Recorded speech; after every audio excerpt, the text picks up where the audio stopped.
Sí, ingeniero, están 54 y subiendo, ingeniero. 62 veo, está bien. ¿Tienes, está Facebook? ¿Ya le hiciste Facebook? Sí, ya está transmitiendo SIC TV. Ya. Ok. Entonces, creo que empezamos. Ingeniero llamada, adelante.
Ingeniero llamada, empezamos.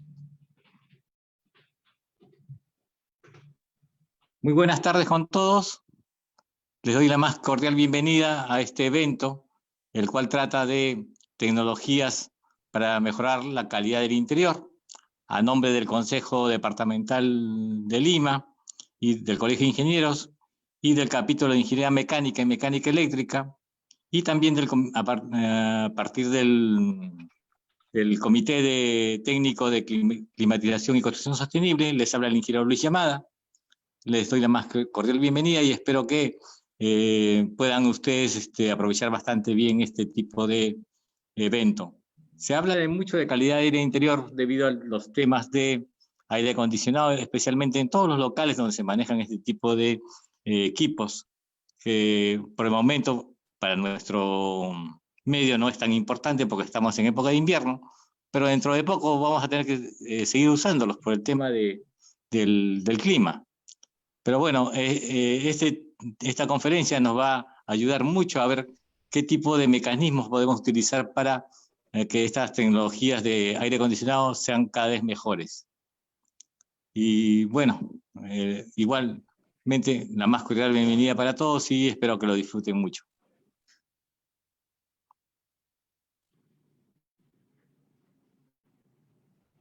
Gracias, ingeniero. También quisiera aprovechar para presentarme. Soy el ingeniero José Carlos Armas, soy el presidente del capítulo de Ingeniería Mecánica y Mecánica Eléctrica, organizador de este evento. Quiero dar la bienvenida no solamente a las personas, digamos, de Perú, sino veo que también hay algunos del extranjero que nos están escuchando. Y en esta oportunidad tenemos la presencia del ingeniero Naranjo, José Paulo Naranjo Preciado, que es el gerente de ambientes puros IAQ. Voy a leer una pequeña reseña de quién es el ingeniero Naranjo.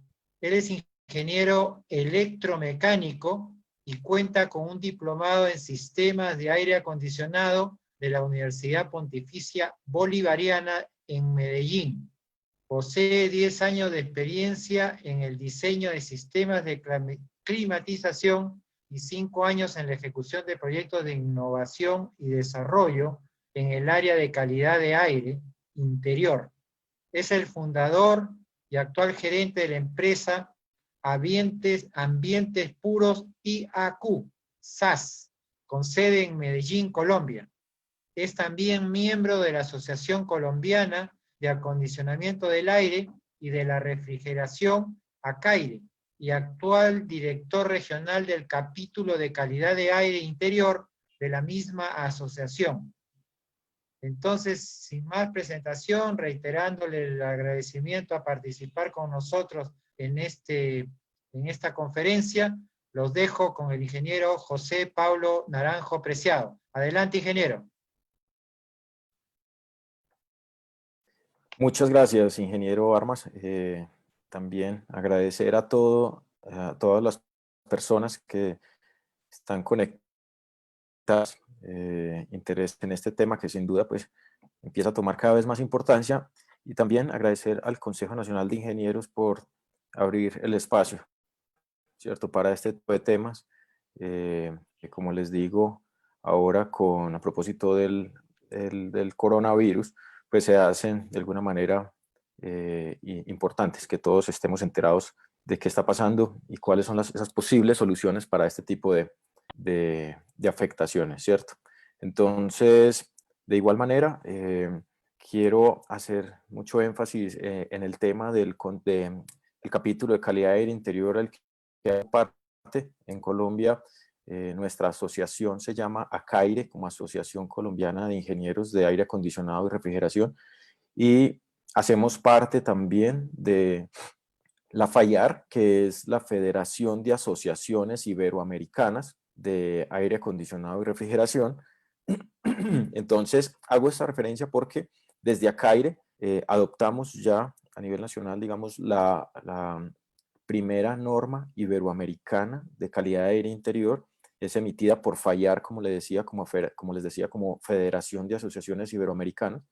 Y se los cuento de alguna manera para que también se motiven desde sus profesiones, desde su quehacer, en sus trabajos día a día, a involucrar esta norma, que como les digo es importante para todos, el tema de la calidad del aire interior. En esta asociación en Colombia hago parte del capítulo de calidad de aire interior, o CAI como también se le llama, como director técnico. Hasta hace unos días era director regional, ahora director técnico del capítulo. Y bueno, venimos trabajando entonces en pro de fortalecer el conocimiento en este tema y sobre todo promover la norma que es tan necesaria en nuestros países. Bueno, para comenzar entonces voy a proyectar. Por favor, siéntanse libres de dejar sus preguntas en inquietudes que se vayan presentando durante la presentación. En el panel de preguntas y respuestas, al final esperamos que la charla nos tome alrededor de unos 40-45 minutos, y al final entonces daremos espacio para resolver esas inquietudes o esas dudas que se puedan presentar. Para comenzar entonces, primero le agradezco, Darío o ingeniero Armas, alguien que me confirme que se esté escuchando bien y que se esté viendo bien la diapositiva. Sí, ingeniero, correcto. Sí, está. La presentación.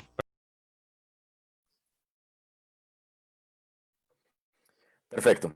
Entonces, tecnologías para mejorar la calidad del aire en interiores. Decidí agregarle el tema de objetivo COVID-19, entendiendo que justo en estos momentos estamos pasando por temas de reapertura de edificios.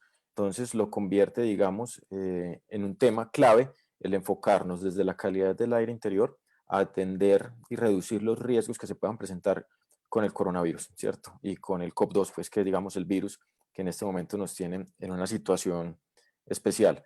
Mi correo electrónico para quienes decidan en algún momento tener una comunicación directa, para que lo tengan a la mano, jnaranjo@ambientespuros.com. Somos una empresa con sede en Colombia y de alguna manera estamos esperando, ansiosos, que haya, digamos, ya apertura de los aeropuertos.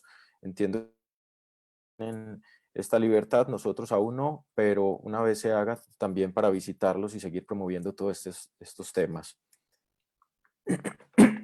Calidad de aire interior, ¿cierto? O CAI, como les decía, que también se le llama en inglés el término Indoor Air Quality, que es calidad de aire interior, literal, no solo a la calidad del aire dentro, sino también alrededor y en el entorno general de los edificios y estructuras. Es importante entonces entender la ubicación en la que se encuentran las edificaciones, el nivel de contaminación exterior que se tiene, la calidad del aire, por ejemplo, de los vecinos, de sistemas de extracción, por ejemplo, y cuál es el trato que se le está dando entonces a estos sistemas, ¿cierto? Es súper clave entender que al momento de un posible diseño, de una planeación de mantenimiento, se involucren todas las condiciones, digamos, que afectan esa calidad del aire o el CAI, como voy a intentar mantenerlo, decirlo de esa forma. Entonces, es importante siempre contemplar el entorno y las afueras entonces de las edificaciones. Acerca de la CAI, la EPA, por ejemplo, que es la Agencia de Protección Ambiental en Estados Unidos, se refiere a este tema como lo siguiente: los efectos sobre la salud de una mala calidad de aire interior puede experimentarse incluso años después de la exposición. Y ahí es donde se vuelve entonces sin duda clave entender y pensar, digamos, a futuro y no digamos, asumir que porque de momento hicimos una renovación en un edificio o una actualización de muebles, de mobiliario en general, entonces un buen olor, un olor agradable puede ser, digamos, una buena calidad del aire. Para nada, se requiere sin duda de ciertos análisis y ciertas evaluaciones para poderlo determinar. Y estas exposiciones, como dice la Agencia de Protección Ambiental, digamos que hay que cuidarlas porque pueden afectar a las personas, a los empleados, a los ocupantes, incluso años después. OSHA, que es la organización también americana de quien lidera, digamos, todo el tema normativo en salud laboral, en salud ocupacional, reconoce que la calidad del aire interior puede ser peligrosa para la salud de los trabajadores y que es de interés de los propietarios y gerentes adoptar un enfoque proactivo a este tema. Esto se refiere a que, sin duda, asociado al término o al comentario anterior de EPA, quienes, digamos, lideran decisiones o toman las decisiones en las organizaciones deben enfocarse sí o sí en mejorar la calidad del aire interior para mantener entonces y asegurar sin duda a largo plazo la salud de las personas y de los ocupantes. En el caso de Europa también, la Comisión Europea dice la exposición a los contaminantes del aire puede producirse en ambientes interiores, tanto privados como públicos, ¿cierto?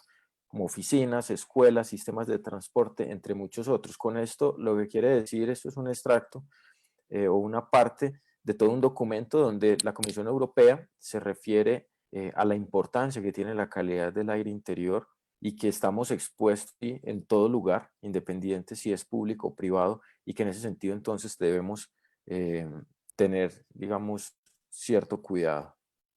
Síndrome de edificio enfermo, un término que ya se viene, digamos, haciendo cada vez más popular, decretado por la Organización Mundial de la Salud desde el año 81, y digamos, pues yo personalmente llevo ya asociado al tema de aire acondicionado 17 años y puedo decir que en Colombia se empezó a hablar de síndrome de edificio enfermo ya con propiedad no hace ni los 10 años. Entonces, muchos cuestionamientos en torno a esto porque, digamos, el síndrome de edificio enfermo no es que el edificio en sí esté enfermo, sino que el edificio enferma a las personas y se decreta o se declara con este síndrome cuando más del 20% de los ocupantes presentan quejas asociadas a la mala calidad del aire principalmente, ¿cierto? Entonces, es importante entender qué tan delicado es el tema, cuántos edificios hoy en día pueden tener síndrome de edificio enfermo y nos están enfermando y no hemos tomado las medidas correctas o adecuadas en ese sentido. Es importante también entender que el 50% de los casos de síndrome de edificio enfermo se dan por mala ventilación o una ventilación inadecuada, insuficiente renovación de aire o incluso una renovación que no es la correcta por lo que les mencionaba ahora. El entorno al edificio es contaminado y lo que estamos haciendo al inyectar aire exterior es incluso generando nuevos niveles u otros contaminantes. El 25% de los casos se da por contaminación interior y la mayoría de ella es contaminación biológica, virus, bacterias, mohos, levaduras, principalmente suspendidas en el aire, que entonces empiezan a infectar a otras personas. Y es allí, digamos, donde siempre escuchamos que en las oficinas o en muchas ocasiones escuchamos que en las oficinas, por ejemplo, llega alguien con una gripe y empieza a pasárselo a cada uno y termina, digamos, por contaminar o contagiar a todas las personas del piso, y cuando termina el último, empieza o comienza nuevamente el que primero estaba infectado. Entonces, es precisamente por esto una mala ventilación está asociado también a esto y la dilución de esos contaminantes. Y ahora hago este paréntesis porque con el tema de la pandemia se han promovido muchas tareas de limpieza con aspersión, con dilución de desinfectantes y con limpiadores, lo pongo entre comillas, porque esos limpiadores en su gran mayoría generan unos compuestos residuales que en altas dosis generan unos niveles de contaminación que también nos van a afectar, ¿cierto? Entonces, el uso de esos limpiadores hay que ponerles mucha atención porque pueden estar generando un problema a mediano plazo o a largo plazo, incluso mucho más delicado que el mismo coronavirus, ¿cierto? Entonces, por eso lo cito. Por último, el 11% de los casos se refiere o se da por contaminación exterior y es justamente dónde están ubicadas esas inyecciones de aire y es si se hace una evaluación previa en el diseño, de entender cómo es ese entorno, si hay, por ejemplo, una extracción de baños de la misma propiedad, de una propiedad vecina, si hay, por ejemplo, una extracción u olores generados por una industria, cómo son las corrientes de aire y cómo viajan, que pueden traer contaminantes incluso desde cientos de metros de otras zonas hacia esas inyecciones de aire, si hay afluentes, por ejemplo, si hay agua contaminada, ríos, todo esto entonces hace parte del síndrome de edificio enfermo y el 11% de los casos, entonces, como les decía, es por este tema. Por esta razón decidí ponerle en el título Objetivo COVID y es claramente darnos cuenta que el SARS-CoV-2 causante de la COVID-19 es, digamos, un microorganismo que se puede aerotransportar, ¿cierto? Esta frase la dio ASHRAE como Asociación de Ingenieros de Climatización y Aire Acondicionado americana, bastante conocida en el sector de aire acondicionado, digamos que nos referimos a ellos en temas normativos muy constantemente, y es la transmisión del SARS-CoV-2 por el aire es lo suficientemente probable como para que la exposición vía aérea al virus deba ser controlada. Incluso la OMS ya dijo hace varias semanas que ya se reconocen los estudios que demuestran que el virus sí se puede mover como bioaerosol. Enseguida les voy a explicar técnicamente cómo funciona esto, pero entonces esto hace que los sistemas de climatización y los ingenieros que trabajamos en este sector lo tengamos como objetivo. Desactivar el funcionamiento de los sistemas e instalaciones de climatización, calefacción y ventilación no es una medida recomendada para reducir la transmisión del virus. En algunas entidades asociadas, digamos, a los riesgos laborales, son los que yo reconozco que fueron los primeros que empezaron cuando empezó la cuarentena, a insinuar que apagaran los sistemas de climatización y o los sistemas de calefacción también, o ventilación, para reducir el riesgo de propagar el virus. Sin duda, los sistemas de climatización son un aliado para reducir ese riesgo, por temas de control de temperatura, de control de humedad, por temas de filtración, de elementos de purificación que se pueden instalar allí. Entonces, son una herramienta clave para reducir el riesgo. Lo mismo los de calefacción, y la ventilación sin duda por la reducción, perdón, por la dilución que se logra al renovar el aire en espacios interiores. Entonces, esto es súper clave y tiene todos los soportes científicos del CDC, que es el Centro de Control de Infecciones en Estados Unidos, donde se determina que el uso del sistema de climatización es fundamental en estos momentos. Para entrar en materia, los mecanismos de transmisión, entonces, a propósito del COP2, es un primer mecanismo que se da vía directa, ¿cierto? Que es, digamos, entre una persona y otra, una persona infectada y una que no, en el caso del SARS, como les digo, bueno, y otras infecciones similares. Entonces, por eso, digamos, en parte el distanciamiento social y el tema de cuarentena. Un segundo mecanismo que se da por vía indirecta a través de superficies y por eso también, digamos, es la recomendación de hacer la limpieza en superficies, en puestos de trabajo, manijas, pasamanos, etcétera, para reducir entonces ese contagio a través de esas superficies.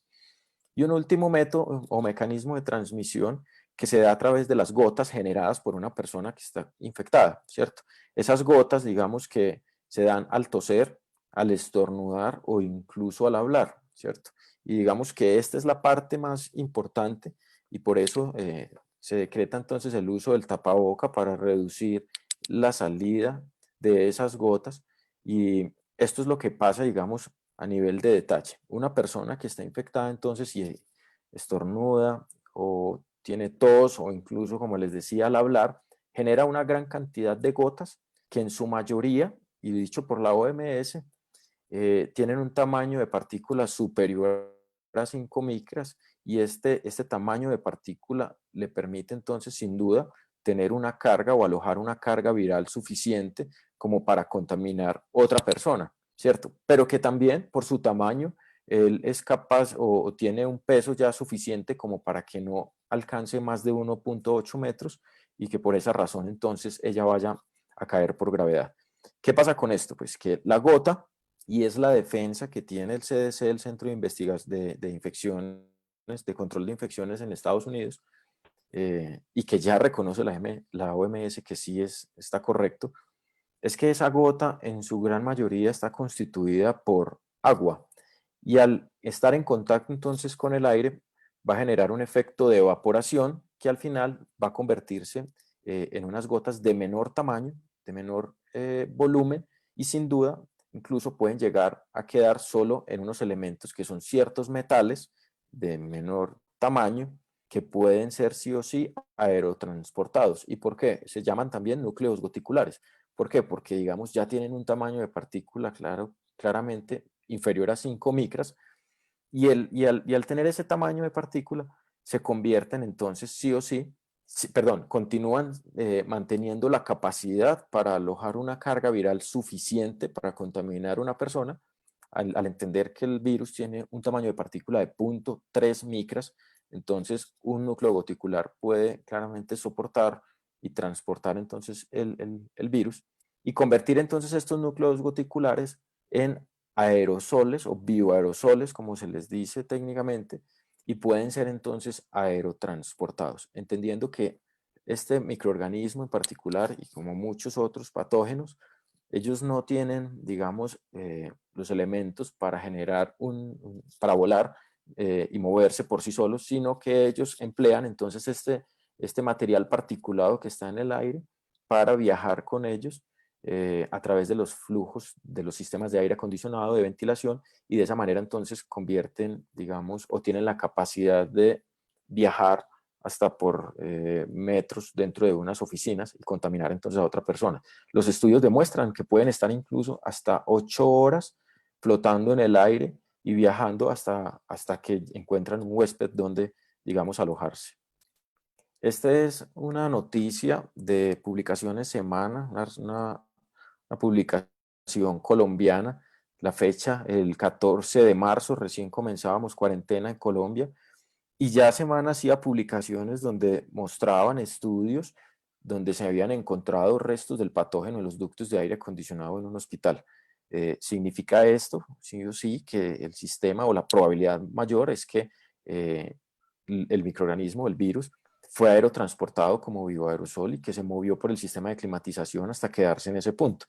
Entonces, no deja de ser, digamos, que el mismo mecanismo de funcionamiento y de propagación que emplean históricamente todos los otros microorganismos, el COP1, el H1N1, la gripe aviar, etc. Entonces, esta no iba a ser la excepción, y digamos que han pasado muchas semanas para que se reconociera, pero sí o sí, digamos que siempre ha estado en el foco de investigación.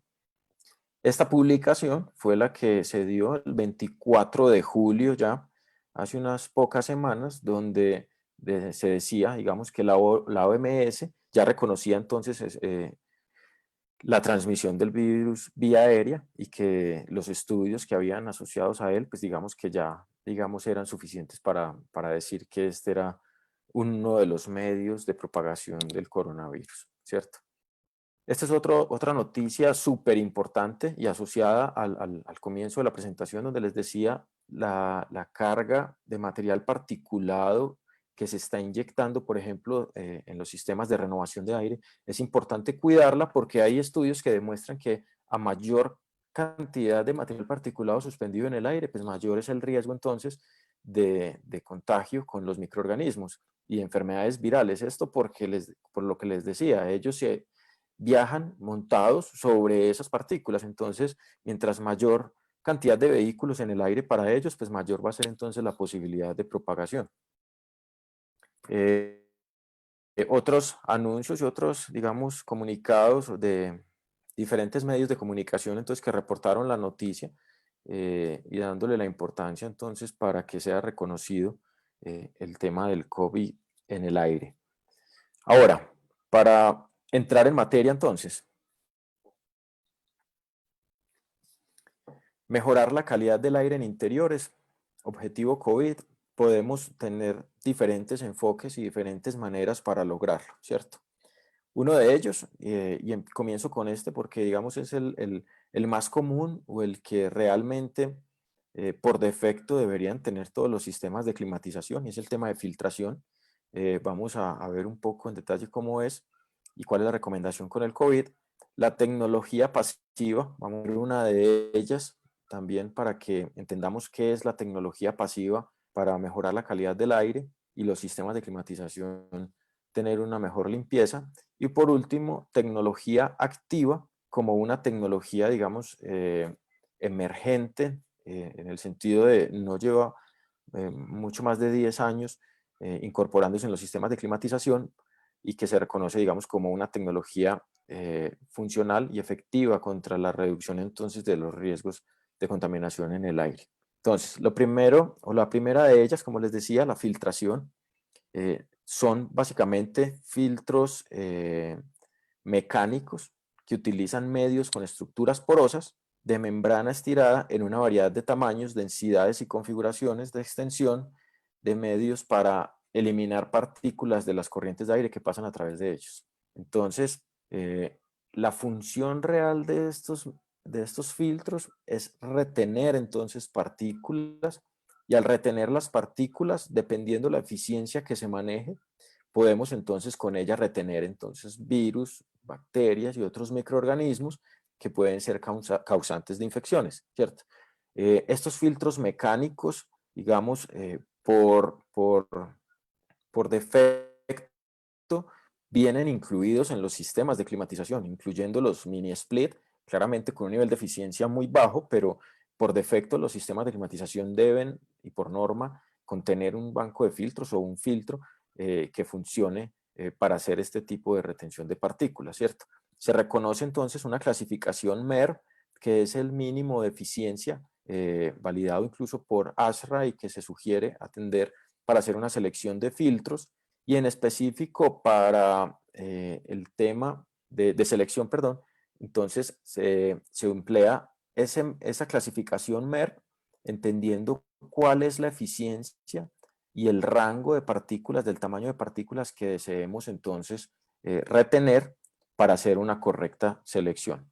Me explico, de otras maneras, si vamos a buscar entonces obtener una retención de partículas con un rango aproximado entre 0.3 y 1 micra, empezamos entonces a ver según la clasificación MER cuál es la eficiencia que queremos alcanzar, y de acuerdo a eso seleccionamos entonces el número de MER que vamos a solicitar, ¿cierto? O que técnicamente vamos a pedirle como referencia entonces al fabricante o a quien esté, digamos, encargado del sistema de climatización.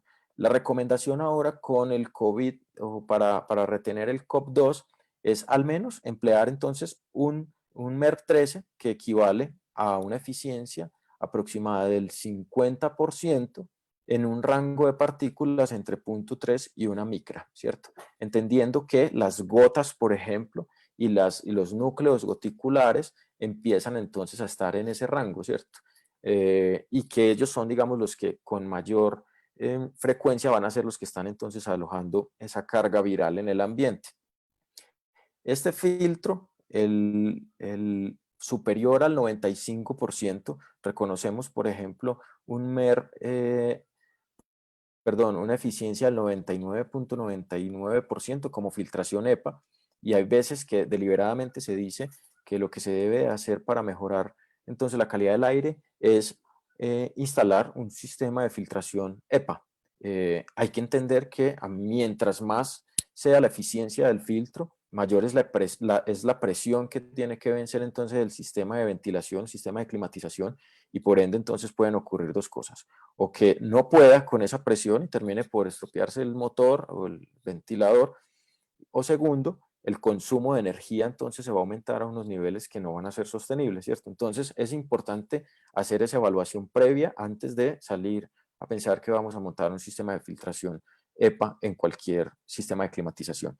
Como les decía, la clasificación 13 es la que están sugiriendo para la retención del COP2, y también requiere sí o sí ese análisis previo entonces de los ingenieros para validar si la máquina donde se va a instalar sí tiene la capacidad entonces de vencer esa presión.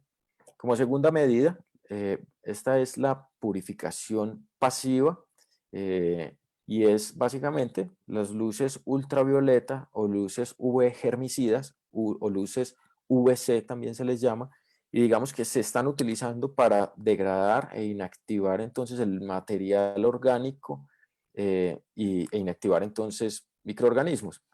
Estos elementos claramente no es un filtro, no retienen partículas, es un elemento que lo que hace es inactivar el microorganismo y el contaminante para que al momento de llegar a un huésped no tenga capacidad de infectarlo. Y estos sistemas están diseñados para instalarse en las unidades de climatización principalmente. Se usan para hacer desinfección de superficies. Se dice que se hace un nivel, o se logra un nivel de desinfección en el aire con luces ultravioleta, pero digamos que es una función, es como es como una segunda resultado, pero el primer objetivo de la luz es desinfectar superficies, y esto lo digo porque requiere el microorganismo o el contaminante estar un mínimo de tiempo frente a esa luz para poder ser inactivado. Mientras que si pensáramos en que vamos a desinfectar el aire con una luz ultravioleta, la velocidad a la que pasa el aire a través de la luz no es suficiente entonces para que sea purificado. Entonces, con esto lo que quiero decirles es, los sistemas de luces ultravioleta están diseñados para instalarse en los serpentines de la unidad de climatización para desinfectarla y evitar que allí se propaguen entonces y se acumule la carga de contaminantes, en los filtros para que los que sean retenidos por ese filtro se inactiven y en un posible desprendimiento y que continúen el rumbo no vayan, digamos, con la capacidad de infectar a otra persona o infectar a una persona. Y por último también, entonces se ven dentro de los ductos en puntos críticos donde haya, digamos, una acumulación, digamos, de material particulado o de una carga microbiológica importante para inactivarlos en esa zona, ¿cierto?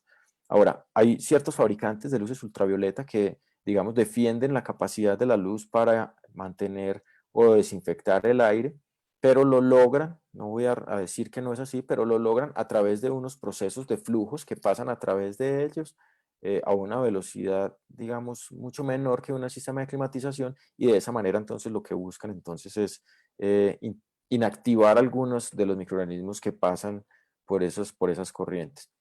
El espectro de onda que se usa para luces germicidas, el ideal es 254 nanómetros, perdón, 265 nanómetros, el más comercial que se consigue son 254 nanómetros, y es el espectro que cabe, digamos, en el rango VC, que es el rango de ultravioleta donde se reconoce que tiene la capacidad de inactivar microorganismos.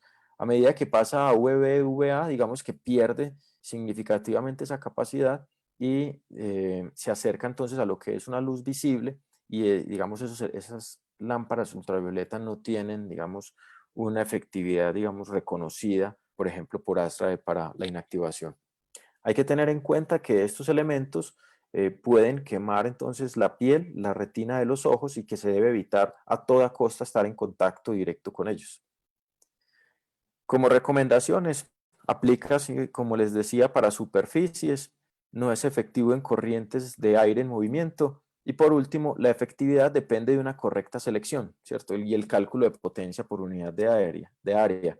No basta con que nos digan ponga una luz ultravioleta en la unidad de aire acondicionado. No, hay que hacer un análisis. ¿Cuál es el área de la superficie que se va a impactar y cuál es la carga de luz ultravioleta que vamos a irradiar para poder obtener una eficiencia?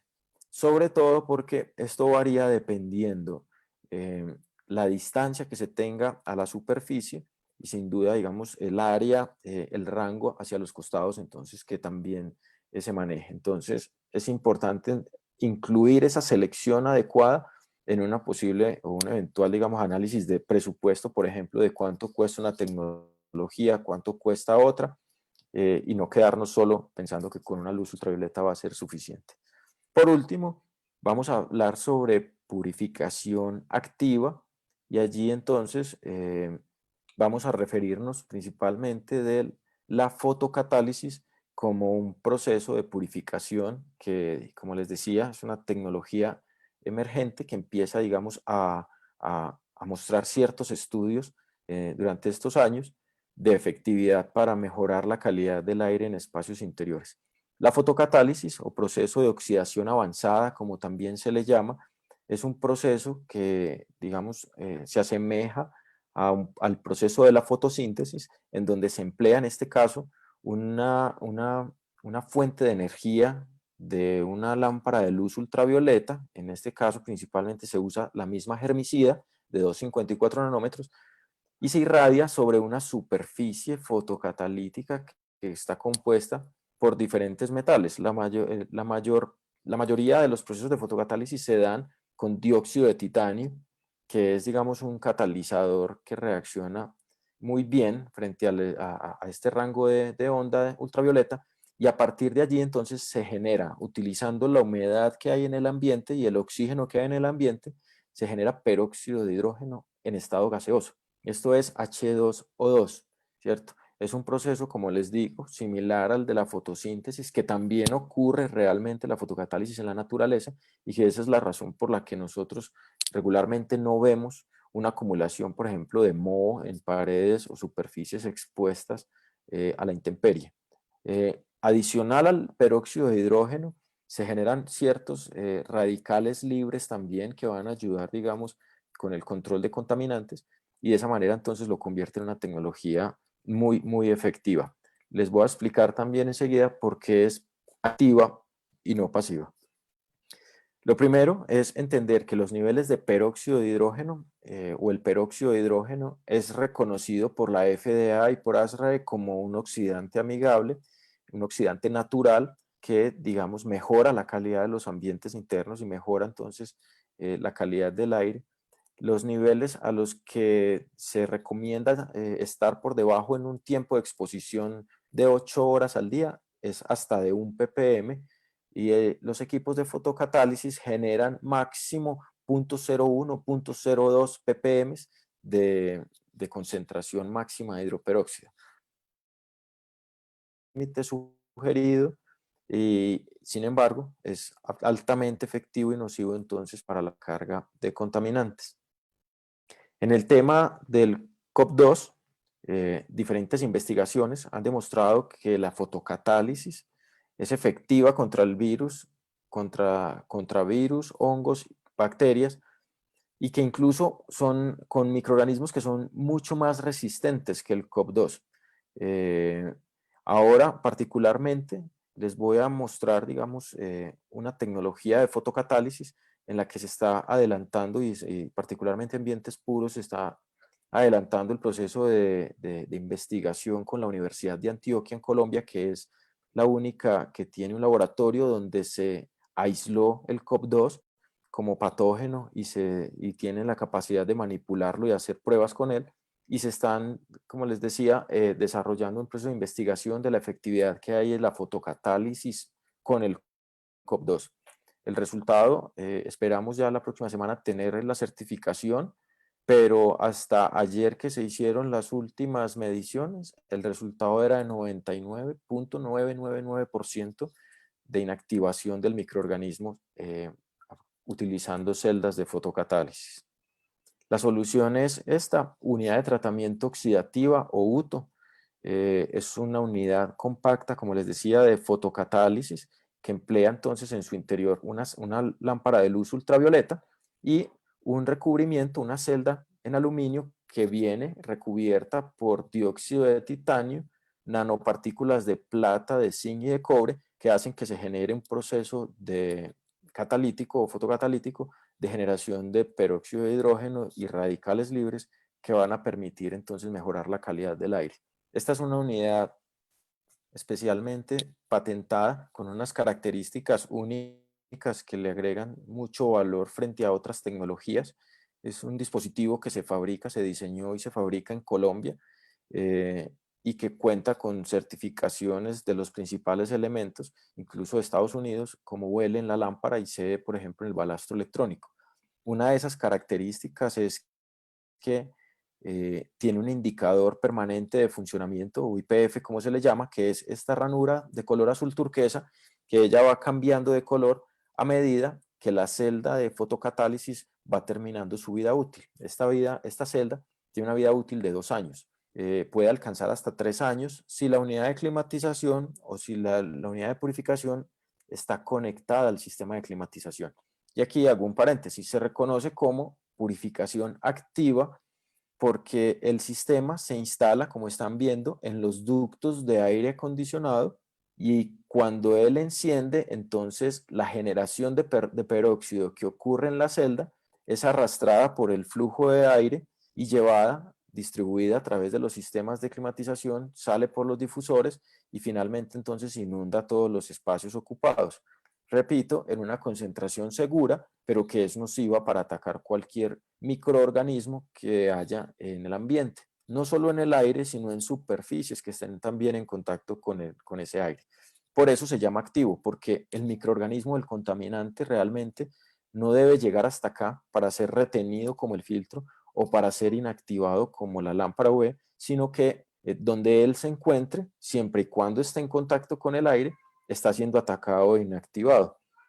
Entonces, esto es súper importante y esa es, digamos, una de las ventajas grandes que se tiene al emplear tecnologías activas, que estamos, digamos, garantizando toda la cobertura de los espacios.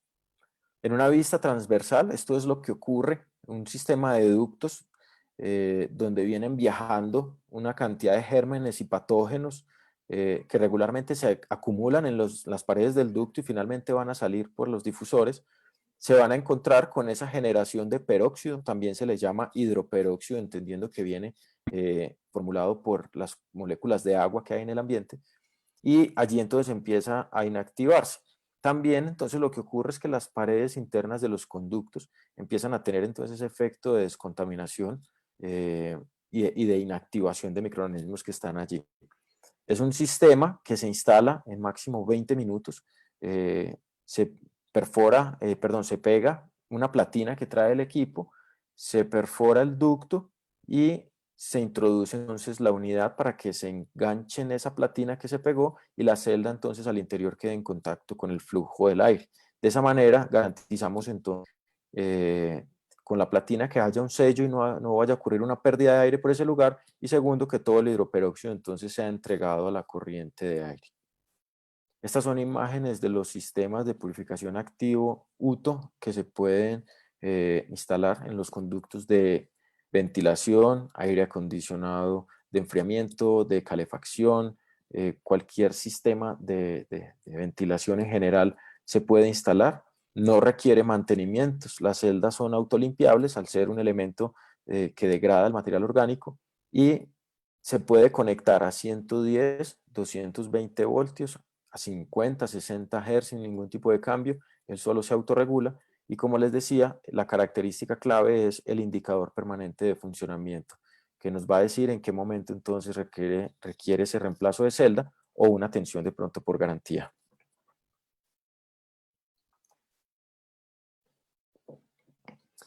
Acá vemos de cerca una instalación donde se ve la platina, las guías de sujeción y la celda ya encendida. Así es como se ve entonces al interior del ducto la celda y cómo entonces va a generar el hidroperóxido. Dos objetivos claves importantes en el tema de la purificación activa en el aire. El primero de ellos, sin duda, la salud y la calidad de vida de las personas. ese siempre será, digamos, el principal objetivo en este tipo de temas. La calidad del aire interior, sin duda, como les decía ahorita, es algo que ya se convierte en tendencia, no podemos omitirlo. Yo creo que la pandemia nos ha hecho reaccionar un poco y nos dice, aquí hay, digamos, o requerimos atención. El mejorar la calidad o los riesgos o disminuir los riesgos de contagio en las personas hace que la calidad de vida de ellos aumente, o bueno, todos nosotros aumente.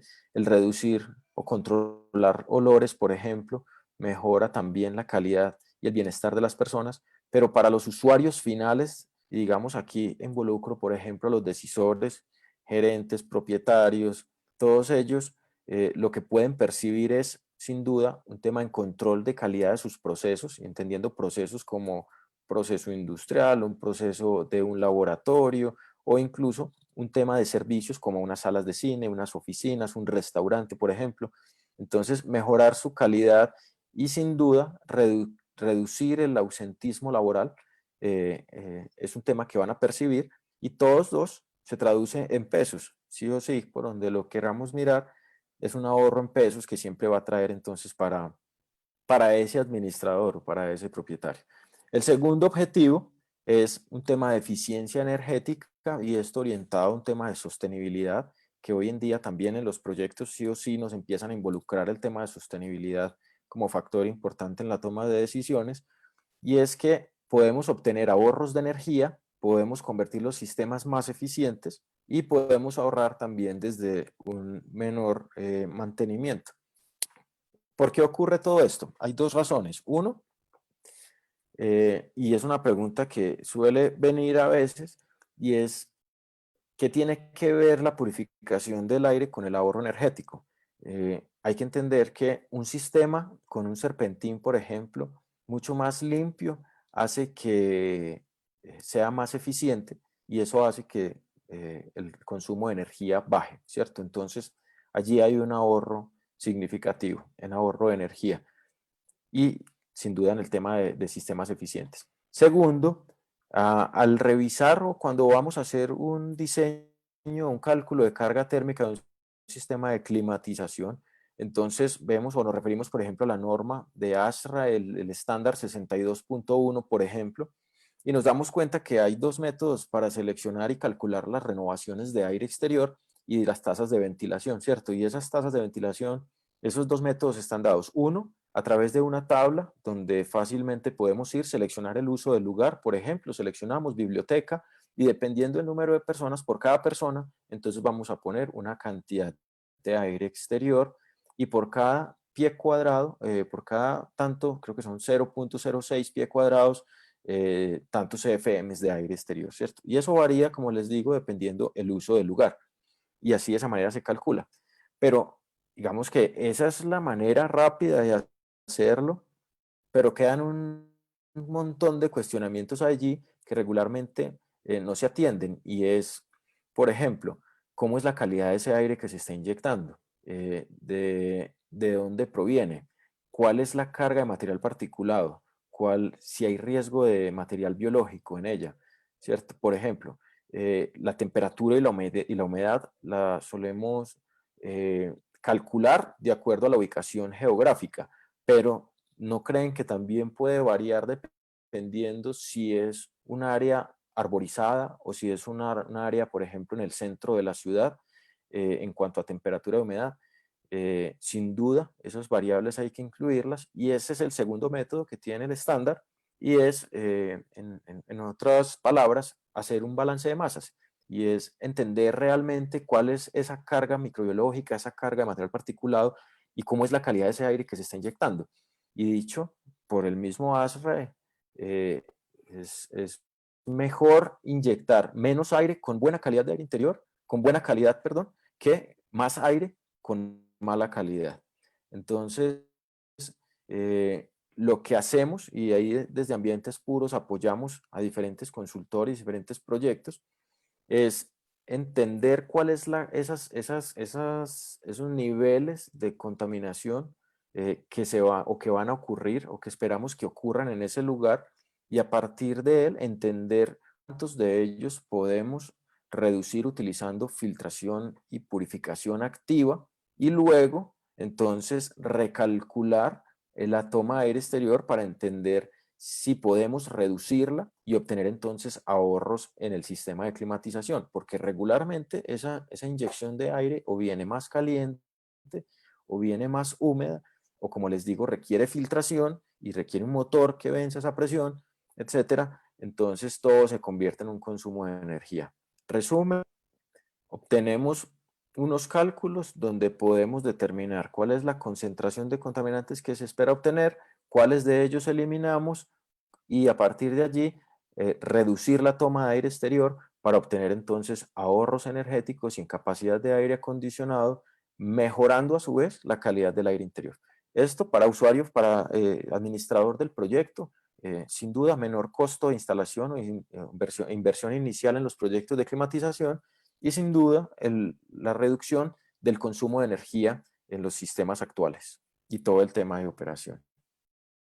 En el caso de UTO, es una tecnología, como les mencionaba, ya reconocida. En el caso de Colombia, representó a Colombia en la Cumbre Global de Emprendimiento del año pasado, donde en temas energéticos y de ahorros energéticos fue seleccionado por Colombia para representarlo entonces en Holanda el año pasado.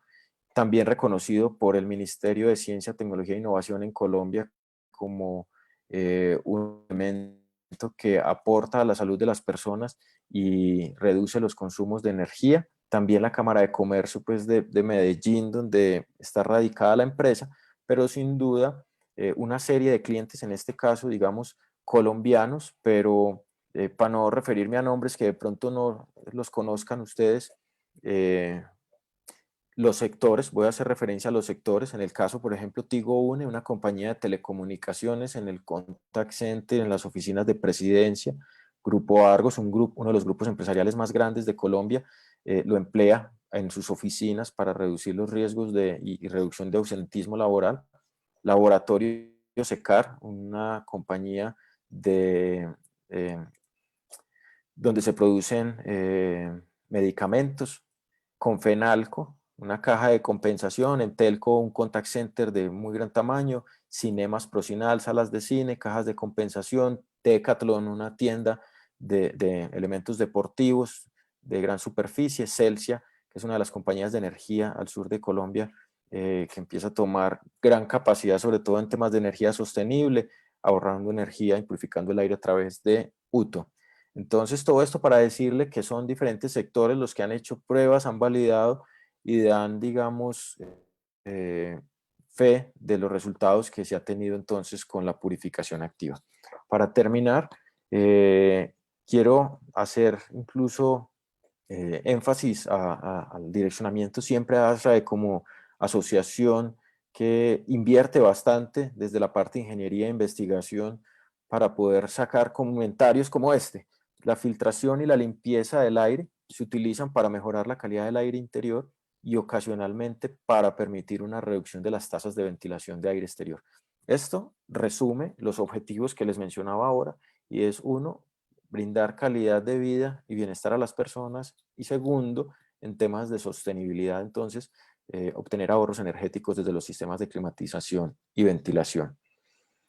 Para terminar también, entonces, los datos de contacto de Laminaire como distribuidor exclusivo en Colombia de UTO, purificador de aire activo, y Ambientes Puros IAQ SAS, que es la empresa que gerencio y quienes, digamos, hemos desarrollado la tecnología. Claramente abiertos a todo tema a todos los comentarios, inquietudes y preguntas por el correo electrónico, vía WhatsApp o llamada en el celular. Y bueno, esperando poderlos atender en algún momento. Muchas gracias.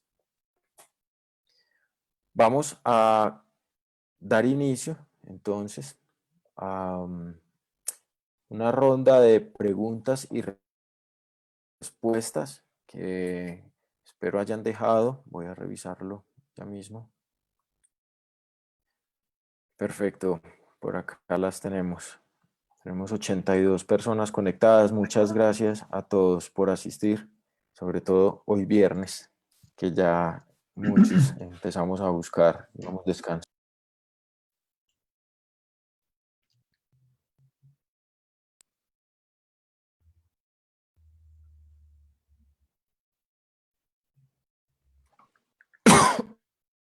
Un segundo, por favor, estoy abriendo las preguntas. Okay.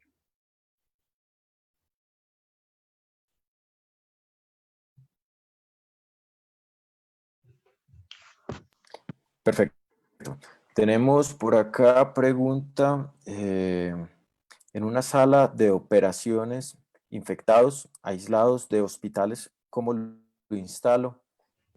Bueno, yo creo que acá es importante, también hago un paréntesis bien importante, y es en este tipo de espacios, ambientes hospitalarios, tanto elementos de purificación pasivo como activos, diferentes tecnologías, no se recomiendan nunca retirar los sistemas de filtración, sobre todo la filtración EPA con la que ya se debe contar para evitar entonces, digamos, incumplir primero que todo una norma, una ley, y sin duda que sirva como complemento a los sistemas de filtración actuales.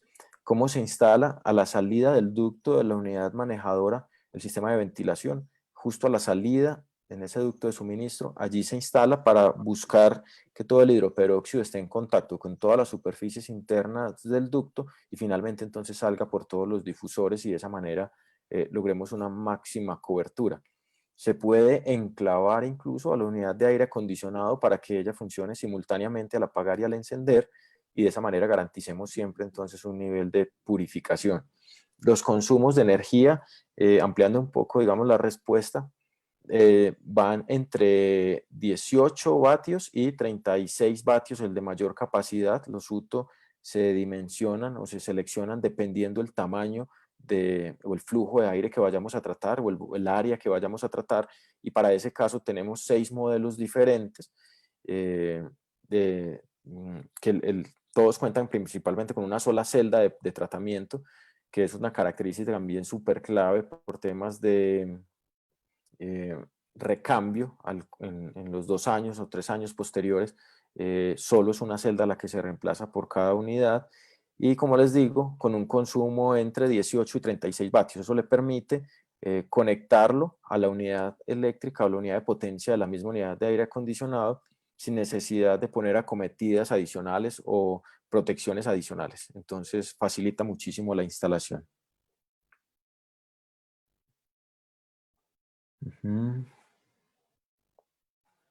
Ok, una segunda pregunta de la misma persona. ¿Cuál es la ventaja frente a los emisores UV en hospitales? ¿Están autorizados por ASRAE? Lo primero, la ventaja frente a la UV en hospitales es que la UV es una purificación pasiva, como les mencionaba. Es una purificación que se da principalmente sobre superficies, que no puede estar en contacto directo con personas.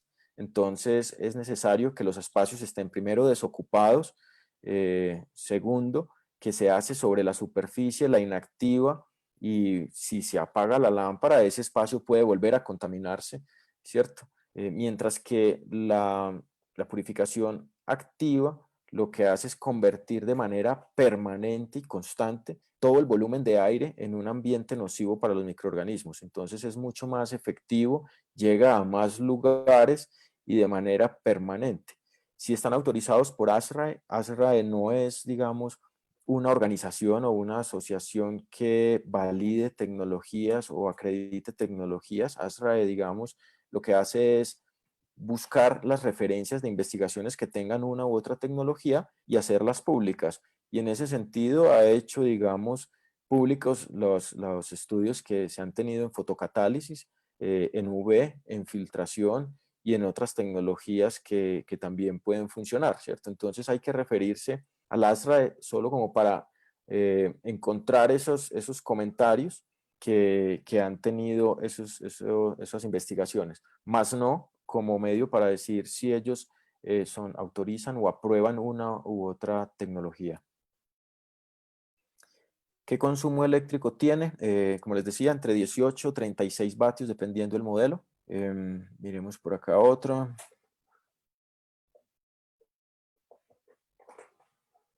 ¿Qué efectos tiene? Bueno, esa es una pregunta más, digamos, hacia el tema técnico del COVID o del virus. ¿Qué efectos tiene la reducción de la humedad en los ambientes en relación con la transmisión del virus en ambientes con climatización o con HVAC?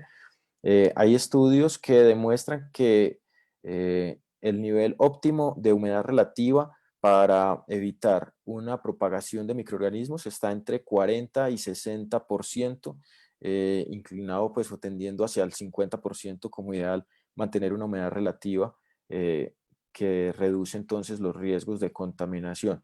Digamos que por eso es que se busca siempre que los sistemas de climatización estén en ese rango, buscando la reducción entonces de esos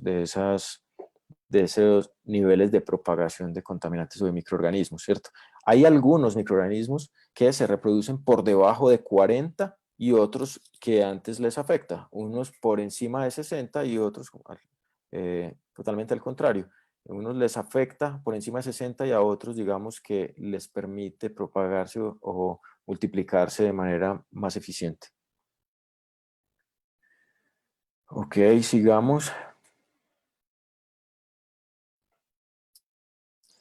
Dice, veo que el modelo propuesto UTO es para sistemas ductos. ¿Existe algún modelo que para soluciones, equipos adosados a pared, techo, split? Gracias.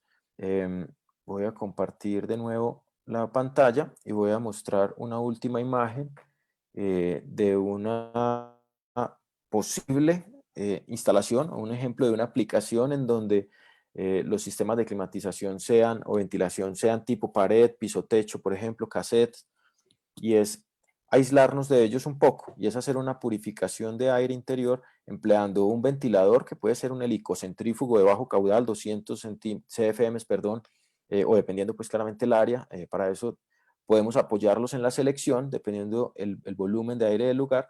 Posterior al ventilador, ubicar el tratamiento UTO y un ducto de aire limpio pues que va a suministrar un aire y un ducto de aire de retorno para buscar entonces una recirculación del aire de ese lugar que nos permita entonces cargar el hidroperóxido y de esa manera entonces atender el sistema o el volumen de aire de ese lugar.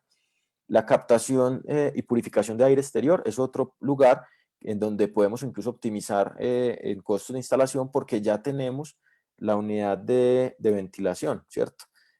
Posterior a esto podemos instalar el UTO. La recomendación que se hace para inyectar ese hidroperóxido es que estos sistemas vengan con un filtro, digamos que al menos de partículas de gran tamaño para evitar de pronto un daño sobre la celda, pero es una aplicación muy usada donde tenemos, por ejemplo, mini split pared, piso techo o cassettes. Vamos a continuar con las preguntas.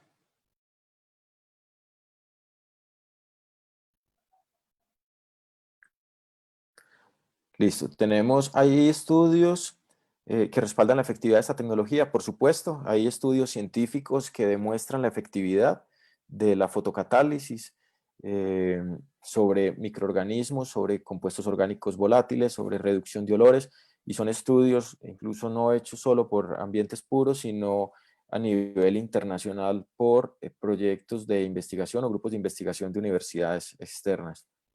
Sobre los gases que genera esta tecnología, ¿no se supera en algún momento el máximo permisible? Realmente no.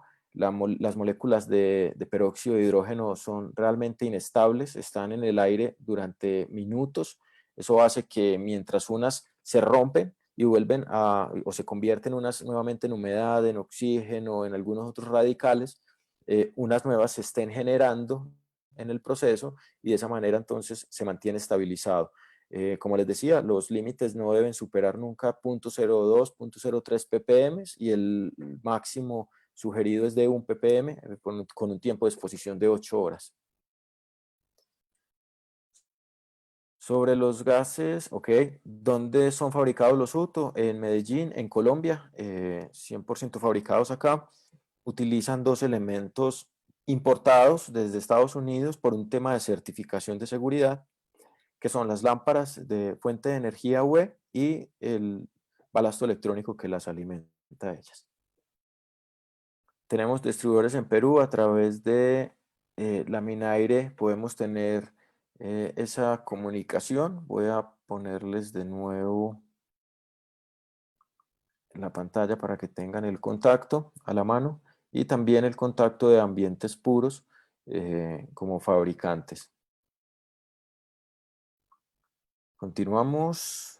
Por favor, me confirmas, Darío, si vamos bien de tiempo. ¿Cómo estamos?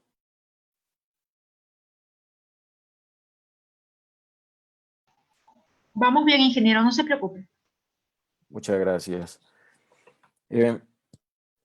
¿Tiene experiencia de uso en hospitales? Por supuesto, tenemos quirófanos, por ejemplo, tenemos laboratorios, tenemos áreas de, en el tema del COVID, se instaló en uno de los hospitales más grandes de Colombia, Fosunap. Tenemos instalado también en la clínica del 80, una clínica que se reabrió para atender pacientes enfermos por COVID. Y tenemos alrededor de 78 camas, habitaciones para aislados, todos atendidos con UTO, y también plantas de alimento, también por hacer una referencia a un área, digamos, limpia.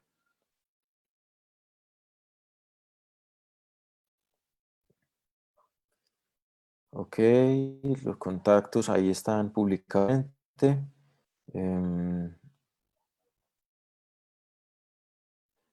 Una importante, dice espectador anónimo, ¿qué emisiones de ozono genera UTO? ¿Genera algún otro compuesto residual? La fotocatálisis tiene una bondad frente a otras tecnologías, como por ejemplo la ionización bipolar, que podemos hacer que genere un residual de ozono que para muchas es bueno. Yo personalmente lo defiendo. En España es aprobado, en Estados Unidos es aprobado, siempre y cuando esté por debajo de los límites sugeridos. Y también tiene la capacidad de formularse el catalizador y un procedimiento con la celda para que no generen ozono. Entonces, se puede hacer, digamos, la selección, quien quiera hacerlo con ozono o sin ozono, y el costo no varía para nada. A diferencia, por ejemplo, de la ionización bipolar, es que la ionización siempre genera altos niveles de ozono, o siempre no, pues realmente en su mayoría, y la gran cantidad de equipos que se están comercializando generan altas dosis de ozono o ozono desbordado y requieren la implementación de sensores en zona y con eso voy a atender una pregunta que también está acá, que era, ¿qué puedo decir de la ionización? Entonces, para conectar esas dos respuestas, y es que la ionización se recomienda siempre con sensores de ozono en zona para mantener controlados esos niveles y evitar, digamos, una posible intoxicación. A diferencia del peróxido de hidrógeno, el ozono tiene unos límites inferiores permitidos y puede, digamos, hacer muy rápido daño y una intoxicación muy rápida sobre una persona, ¿cierto? Entonces, también el usar sensores lo hace un sistema muy costoso. Cuando me preguntan qué puedo decir, tuve claramente muchas oportunidades y experimentamos mucho con ionización antes de lanzar UTO y con fotocatálisis, y el resultado con todas las tecnologías es que era muy costoso en la compra inicial, el mantenimiento y los consumibles. Los equipos de ionización regularmente tienen más de 4 tubos y llegan hasta 12 tubos, unas máquinas muy robustas que no se instalan fácilmente tampoco. Entonces, digamos que esos son mis comentarios, que funcionan, que tienen la capacidad de reducir contaminantes, es muy probable, claramente hay estudios que lo respalden, pero costo-efectividad los veo un poquito, digamos, desfasados. ¿Genera algún otro tipo de compuesto residual? No, ninguno. Todo es, digamos, principalmente peróxido de hidrógeno, oxidante natural y, como les digo, amigable, dicho por la FDA. Y bueno, de esa manera entonces y otros radicales libres que te permiten entonces desinfectar. Se utiliza un único dispositivo por sistema. Realmente tenemos un rango muy amplio de efectividad. Por ejemplo, el de menor capacidad atiende hasta 2000 CFM, es una máquina de 5 toneladas de refrigeración. Y el último, que es el sexto modelo, que es el de mayor capacidad, atiende hasta 16.000 CFM, una máquina que supera 30 toneladas de refrigeración. Entonces, regularmente se utiliza un dispositivo por cada sistema. O si tenemos, digamos, la posibilidad o tenemos áreas con unidades manejadoras, varias unidades manejadoras en una misma zona, hacer la selección adecuada para todo el volumen de aire e instalarlo uno en una sola manejadora o dos, dependiendo cómo sea la distribución. Dice, sí, muy bien. Dice, buenas tardes, por fotocatálisis, ¿cuánto es el tiempo mínimo en contacto con SARS-CoV-2 para la COVID, para su eliminación? El estudio, hablo desde el estudio que hemos desarrollado en ambientes puros con la Universidad de Antioquia, que como les digo es la única que tiene caracterizado, pues, digamos, separado el virus y tiene la capacidad de manipularlo en 5 minutos. Al día de ayer llegamos a 5 minutos para inactivar el COP2. O sea, es un récord, es súper rápido. Los estudios, por ejemplo, con ionización bipolar no bajan de 30 minutos con equipos que sean de portátiles, ni siquiera equipos para ductos de aire acondicionado, sino equipos para poner sobre mesas. Entonces es un muy, muy buen tiempo para la eliminación del virus. Y acá, digamos que aprovecho para aclararlo, y es que es importante que esos estudios, cuando se analicen siempre, sean hechos con el patógeno, con el COP2. Muchos estudios están revelando efectividad, pero con microorganismos análogos o microorganismos de la misma familia del coronavirus, que no voy a decir pues, que no sea lo correcto, pues, o que no esté bien hecho, pero sí es muy diferente si se hace directamente con el patógeno, ¿cierto? Porque ahí sí o sí, pues digamos que se está validando su efectividad. ¿Podríamos mandarle la información? Claro, por supuesto. Vamos a tomar sus datos y se los vamos a hacer llegar. También encuentran los datos de nosotros en la presentación en este momento. Rango según CFM, de acuerdo, como lo expliqué. Podemos compartirles también una tabla de selección. Vamos por acá.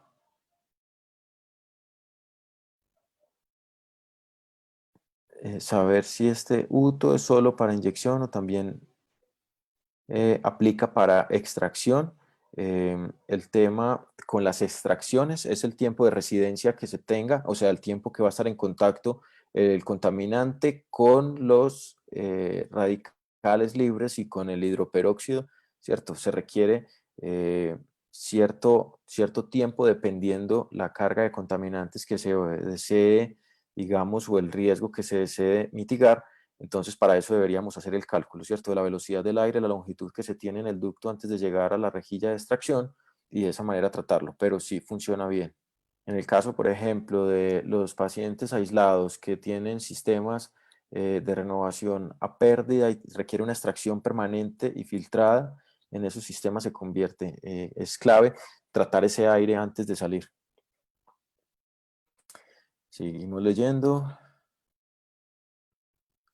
En el tema de UV, ¿cuánto es el tiempo mínimo de contacto con SARS-CoV-2 para su eliminación? Dependiendo la dosis de UV que se le esté entregando, la distancia varía también para calcular esa dosis, y sin duda pues también el fabricante, las condiciones externas también varían.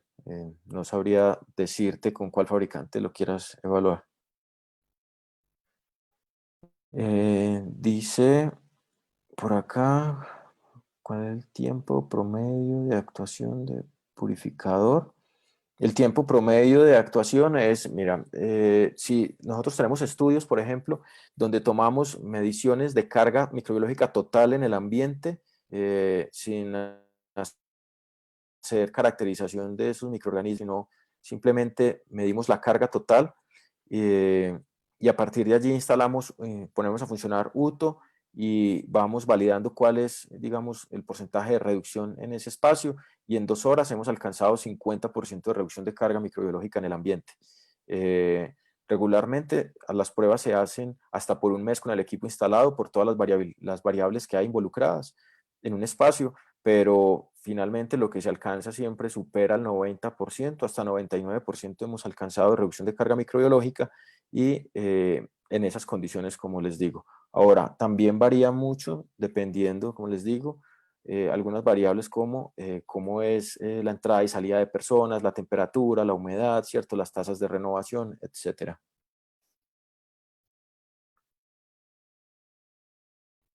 ¿En cuánto por ciento aumenta el costo de implementación del Uto en una instalación convencional? Súper buena esa pregunta, muchas gracias.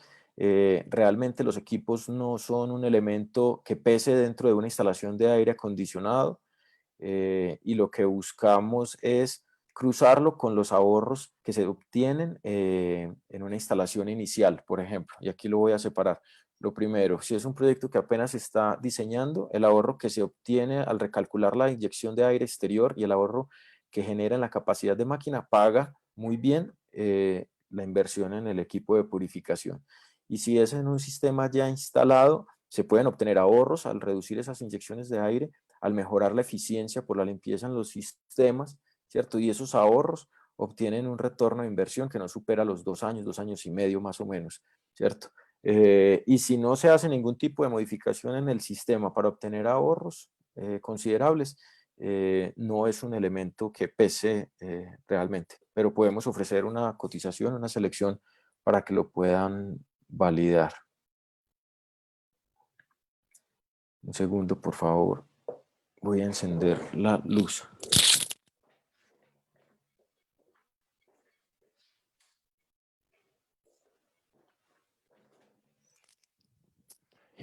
Qué pena, debía haberlo dejado desde antes listo.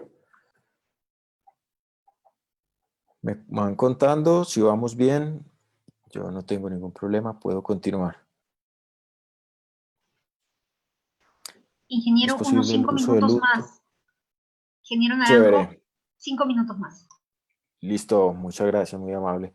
¿Es posible el uso del Uto en un sistema de aire acondicionado de carros? Hay ejemplo de instalación de estos vehículos. De hecho, Ambientes Puros está trabajando en un diseño para un concesionario, para un fabricante de carros ya, con nuestra tecnología. Pero este en particular, Uto, no.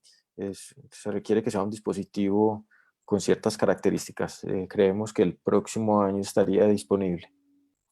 En industria alimenticia, ¿qué experiencia han tenido? ¿Ha sido aceptado? Sin duda tenemos, por poner un ejemplo, Cárnicos Casablanca, que es una fábrica de cárnicos, de procesamiento de cárnicos, perdón, de alta calidad, y con ellos tenemos en sus 2 plantas de producción los equipos de Uto.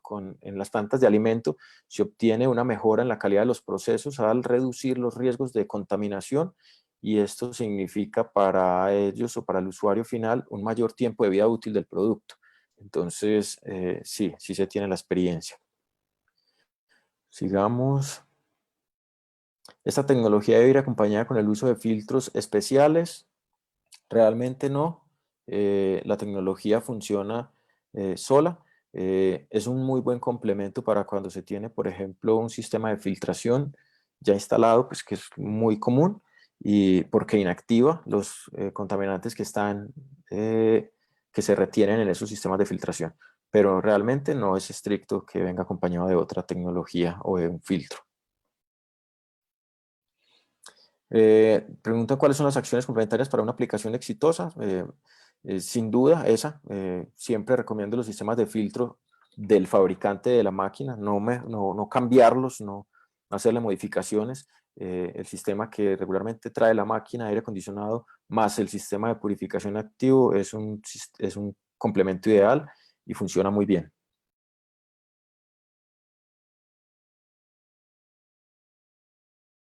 ¿Tienen equipos portátiles? Sí, realmente súper agotados, pero sí tenemos. Se llama Sheltair y es un dispositivo para portátil. pero podemos compartirles en su momento la ficha técnica. ¿Cómo se calcula? ¿Cuál modelo de ducto se debe especificar? CFM, área, metro cuadrado, aplicación. Tenemos, como les decía, se selecciona principalmente por los CFMs de la máquina donde se va a instalar, pero también se puede hacer un comparativo por área, por metro cuadrado, ¿cierto? Según la aplicación, hay algunas aplicaciones que tienen un multiplicador para ajustar la capacidad. Espacios, por ejemplo, muy contaminados, puede hacerse un ajuste, pues debe hacerse un ajuste. Podemos asesorarlos a través de la línea. ¿Cuenta con alguna certificación UL, por ejemplo? Sí, en los principales elementos de desinfección, como la lámpara UV, es certificada UL. Dice, no sé si en los estudios que se están haciendo en Colombia podemos tener los resultados en caso de que se debe demostrar su efectividad. Por supuesto que claramente estamos esperando el informe y la certificación de la universidad. Esto es un tema que lleva 2 meses en pruebas y ya se obtuvo ya el resultado final y esperamos que la próxima semana ya quede listo. Seguimos. Hay una empresa, para hacer un paréntesis, donde está instalado en Perú, para que lo tengan como referencia, se llama BDO Outsourcing, también como referencia, para que lo tengan, que ya empezamos también a trabajar en Perú y con varias instalaciones. Seguimos. Saludos desde Guayaquil, muchas gracias en Ecuador. Suerte con la reapertura. ¿Se puede instalar en los ductos de un avión comercial? Súper buena esa pregunta. Realmente pues, se podría. Nuestra experiencia ha sido que lo debe validar el fabricante del avión por temas normativos de mantenimiento. Entonces, pero sí se puede hacer. ¿Es necesario modificar la ductería existente para la instalación? Absolutamente no. Los equipos están calculados todos en su totalidad para que cubran más del 90% de los tamaños de los ductos. Me explico. El UTO 600, que es el de menor capacidad, atiende hasta una máquina de 5 toneladas, que son 2000 CFM, y la celda mide 6 pulgadas de longitud. Eso hace que quepa en un ducto comercial de máquinas de 3, 4 o 5 toneladas, de ahí en adelante en todos los modelos. Así que no hay que hacer ningún tipo de modificación. Simplemente se pega la platina, se perfora el ducto y se introduce. Eso es suficiente. Interesante presentación. Muchas gracias a ustedes. Las gracias de parte nuestra. Cuentan con distribución para Perú. Ya lo respondimos. Dice, está muy buena. Si el equipo lo llevo a la sierra en donde se tienen alturas de 4.500 metros sobre el nivel del mar, perdón, la desinfección con la fotocatálisis se ve alterada o es la misma. En las fichas técnicas mostramos los rangos de operación. La tecnología requiere cierto porcentaje de humedad relativa para generar el hidroperóxido. Comienza en 25% de humedad. A partir de allí ya es eficiente. Entonces esa sería, digamos, como la principal condición, que la humedad en el aire sea superior al 25%. Creería yo que estaría cubierto en la sierra, de manera podríamos garantizar. También, otro paréntesis, la bolsa de valores en Lima, también acaban de instalar los UTO y también es referencia para que lo tengan presente allí. Seguimos a ver si alcanzamos las últimas. Necesita humedad relativa mínima. Acabo de responderla, súper. ¿Cuánto tiempo necesita para que inactive el virus o haga una buena desinfección? Realmente, pues esto es muy variable. Los resultados que acabamos de obtener en el laboratorio dieron en 5 minutos el 99.999%. También confieso, vamos a empezar una nueva prueba buscando bajarlo a menos de 1 minuto. Y esto pues implica ciertos ajustes en las celdas, en el dopaje de la fotocatálisis, pero es un proceso de estudio que incluso en Colombia nos lo patrocinó el Ministerio de Ciencia, Tecnología e Innovación, que se va a tomar alrededor de 1 año para obtener estos resultados. Importante ahí, hago un paréntesis, es de entender que, y con esta termino, ya no tengo más preguntas, un correo, pues le vamos a enviar la información, y es que El tema de la pandemia y el tema del virus, pues digamos que pues, nos llamó a prestar mucha atención sobre este tema, pero además del virus, el virus es reconocido como un microorganismo, digamos, como un patógeno que tiene incluso menor, digamos, o más facilidad de inactivarse que muchos otros con los que todos los días convivimos, ¿cierto? En ocasiones se nos pasa o dejamos pasar desapercibido los riesgos que tenemos pues, al día a día, pero cuando vamos a ver las cifras nos damos cuenta, por ejemplo, que las infecciones nosocomiales o las infecciones intrahospitalarias, que son causadas en los ambientes hospitalarios y son diferentes a la razón por la que estábamos consultando, superan el 25% de los casos, dicho por la OMS. O sea, me explico, de cada 100 personas que vamos a una entidad de salud, 25 contraemos una infección diferente a la que estábamos consultando. Eso en países, por ejemplo, como el Perú, como Colombia, nos ocurre esto. En el caso nuestro, los reportes dicen que estamos en el 4%. Yo no confío para nada en el reporte porque desde el capítulo reconozco que en Colombia no hay una ley que obligue, y ese obligue suena muy feo, pero que haga que las empresas y las entidades de salud, por ejemplo, hagan mediciones de calidad de aire. Entonces, si no se está contemplando este tipo de medios de infección, pues digamos que esos indicadores pues tienen poco sustento a mi modo de verlo, y ese 4%, que incluso estaría por debajo de Alemania, de Suiza, de España, de Estados Unidos, que ellos están en el 15, en el 18%, y eso es otra razón que me hace desconfiar, digamos, se convierte, repito, pues en algo que debemos atender y que debemos enfocarnos, ¿cierto? Entonces, ahorita es la pandemia, es el COP2, pero luego serán otros y al fin de cuentas los directamente afectados somos todos nosotros mismos somos la solución, así que podemos optar por tecnologías de este tipo para mejorar la calidad del aire en interiores. De nuevo, darle las gracias a todos, al Consejo por abrirnos esta puerta, los contactos nuevamente en pantalla y bendiciones para todos. Espero que se encuentren bien con sus familias y descansen en el fin de semana. Muchas gracias. Chao. Muchas gracias a usted, ingeniero José Pablo Naranjo.